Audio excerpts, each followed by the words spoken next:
नमस्कार दोस्तों। हमारी आज की कहानी है बोनो और मोची की कहानी। किसी शहर में एक मोची रहा करता था। उसके घर के पास ही उसकी एक छोटी सी दुकान थी। उस दुकान में वह मोची जूते बनाने का काम करता था। तैयार जूतों को बेचकर जो भी पैसे मोची के हाथ लगते उन्हीं से वह अपने परिवार का पेट पालता था। हालांकि मोची अपना काम बड़ी मेहनत और लगन से करता था, लेकिन धीरे धीरे उसके जूते खरीदने वालों की संख्या कम होने लगी। ऐसे में उसे कम दाम पर अपने तैयार जूतों को बेचना पड़ता था। इसका नतीजा यह हुआ कि समय के साथ उसका सारा जमा पैसा भी खत्म हो चला। नौबत यह आ गई कि उसे घर चलाने के लिए अपनी पत्नी के गहने तक बेचने पड़ गए। इस कारण मोची बहुत उदास रहने लगा। उसको उदास देख मोची की पत्नी उसे दिलासा देती कि ऊपर वाले पर भरोसा रखो, सब ठीक हो जाएगा, भगवान हमारी मदद जरूर करेगा। पत्नी की यह बात सुनकर मोची झूठ मूठ का मुस्कुरा देता और मन ही मन अपनी इस दशा को सोचकर चिंता में डूब जाता। एक समय ऐसा आया जब मोची की दुकान पर केवल एक जोड़ी ही जूते बचे। इसके अलावा उसके पास और जूते बनाने का सामान भी मौजूद नहीं रह गया था। वहीं मुश्किल इस बात की थी कि उस एक जोड़ी जूते को खरीदने वाला भी कोई नहीं आ रहा था। जब कई दिनों तक उन जूतों को खरीदने कोई नहीं आया तो मोची उन जूतों को लेकर बाजार की ओर चल दिया। बाजार में मोची के जूते बिक गए। जूते बेचने के बाद जो पैसे मिले, मोची ने उससे घर का जरूरी सामान खरीदा और घर वापस आने लगा। लेकिन तभी अचानक रास्ते में उसकी नज़र एक बूढ़ी औरत पर पड़ी।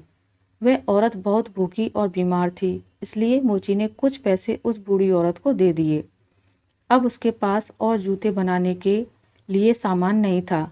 वह दुकान लौटा और वहां उसने एक चमड़े का टुकड़ा बचा देखा। उस टुकड़े से केवल एक जोड़ी जूता ही बन सकता था।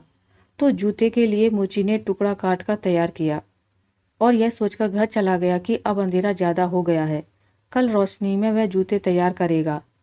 अगली सुबह जब वह जूते बनाने के लिए दुकान पहुंचा तो उसे वहां कटे हुए चमड़े के टुकड़े की जगह एक तैयार जूते की जोड़ी मिली। वह जूते की जोड़ी इतनी खूबसूरत थी कि मोची उसे देखकर हैरान था। मोची ने उस जोड़ी को उठाया और फौरन बाजार की ओर रवाना हो गया। वो जूते इतने खूबसूरत थे कि मोची को उसकी अच्छी कीमत हासिल हुई। इस पर मोची बहुत खुश हुआ और हासिल हुए पैसों में से उसने कुछ पैसे ज़रूरतमंद लोगों को दिए। बाकी जो बचे उससे उसने जूते बनाने का सामान लिया। उस रात उसने 2 जोड़ी जूतों के लिए चमड़ा काट कर रखा और घर वापस आ गया। अगली सुबह उसे फिर से वैसे ही खूबसूरत 2 जोड़ी जूते तैयार मिले। उसने घर आकर यह पूरी बात अपनी पत्नी को बताई। मोची की पत्नी बोली, देखा, मैं कहती थी ना कि भगवान हमारी मदद जरूर करेगा। ऊपर वाला सब कुछ देखता है, उसका ही किया है कि कोई नेक दिल हमारी इस तरह से मदद कर रहा है। अब तो रोज जूते के लिए चमड़ा काट कर छोड़ने और अगले दिन बने बनाए सुंदर जूते पाने का सिलसिला ऐसे ही चलने लगा। धीरे धीरे मोची की स्थिति सुधर गई और उसने अच्छा पैसा भी जमा कर लिया। तभी मोची की पत्नी एक दिन बोली, हमें एक दिन रात को रुककर पता लगाना चाहिए कि हमारे लिए इस तरह से जूते कौन बना रहा है। यह सोचकर मोची और उसकी पत्नी रात को चमड़े का टुकड़ा छोड़कर दुकान में रुक गए। तभी उन्होंने देखा कि 3 बौने खिड़की से दुकान में घुसे और खुशी खुशी जूते बनाने लगे। पूरी रात खूबसूरत जूते बनाने के बाद वह तीनों बौने खिड़की के रास्ते ही वापस चले गए। यह सब देखने के बाद मोची और उसकी पत्नी आपस में बात करने लगे कि इन 3 बौनों ने हमारी बहुत मदद की है, इसलिए हमें भी इनके लिए कुछ करना चाहिए, इन्हें कुछ उपहार देना चाहिए। इस पर मोची ने अपनी पत्नी से पूछा, बताओ आखिर इन्हें ऐसा क्या दिया जाए जिससे इन्हें खुशी मिले। इस पर पत्नी कहती है, तुमने ध्यान दिया कि उनके कपड़े और जूते काफ़ी पुराने हो गए हैं, मैं उनके लिए नए कपड़े सिल देती हूँ, तुम उनके लिए जूते बना देना। फिर क्या था, मोची ने तीनों बौनों के लिए जूते बनाए और उसकी पत्नी ने तीनों के लिए सुंदर कपड़े तैयार किए। बाद में उन्हें ले जाकर दुकान में रख दिया और उस रात उन्होंने उन बौनों के लिए चमड़े का टुकड़ा नहीं छोड़ा। जब रात में तीनों बौने दुकान में घुसे तो अपने नाप के जूते और कपड़े पाकर काफ़ी खुश हुए।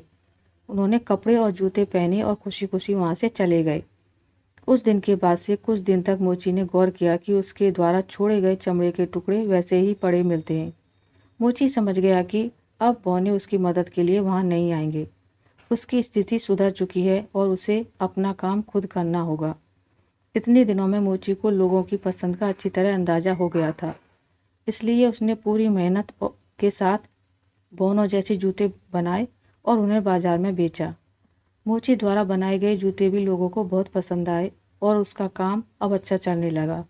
दूसरों द्वारा की गई मदद का आभार मानें और उनसे सीख लें, ना कि दूसरों पर निर्भर रहने लगें। आशा करती हूँ आपको मेरी आज की कहानी अच्छी लगी होगी। अगर आपको मेरी ये कहानी अच्छी लगी है तो इसे लाइक करें, ज़्यादा से ज़्यादा शेयर करें और अगर आप मेरे चैनल पर नए हैं तो इसे सब्सक्राइब करना ना भूलें। मिलते हैं एक नई कहानी के साथ, तब तक के लिए नमस्कार।